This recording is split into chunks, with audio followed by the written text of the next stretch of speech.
Magandang araw sa inyong lahat at welcome sa aking channel.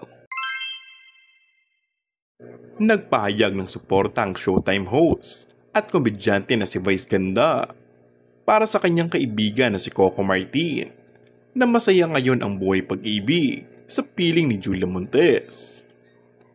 Siyempre sobrang saya ako para sa kanya, ayon kay Vice sa isang panayam. Alam niyo naman ang hinahanap lang ni Coco ay yung magmamahal lang sa kanya, yung totoong magmamahal sa kanya. Kasi nasa kanya na ang lahat, wala nang hihilingin yan sa buhay. Maayos na rin yung family niya, nagmamahalan sila at healthy si Lola.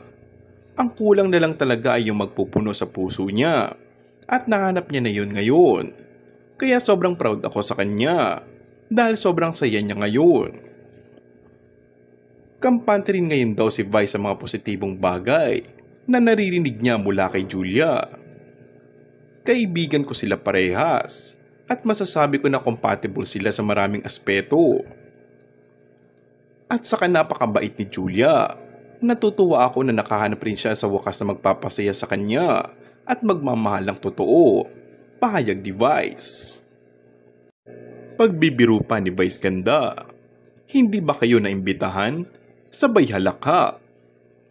Komento tuloy ng ilan ay idinaan ni Vice sa joke, ngunit talatang makahulugan na binitawan itong salita. Samantala, proud na proud ang phenomenal box office star sa tagumpay na tinatabasa ngayon ng isa sa mga itinuturing niyang BFF sa showbiz. Sinabi din nito na kung magkakaroon ng chance ay gusto nitong mag-guest FPJ sa Batang Quiapo para suportahan ng kaibigan. Pag kailangan niya ako, sabi ko naman, sabihan niya lang ako. Ayon pa sa TV host comedian, bago pa man sila magsimula at sumikat sa entertainment industry, ay mag-best friend na sila ng kapamilya teleserye King. At sa kabila ng pinagdadaan ng mga issue at kontrobersiya, ay napanatili pa rin nila ang kanilang friendship. And that's all for our today's video.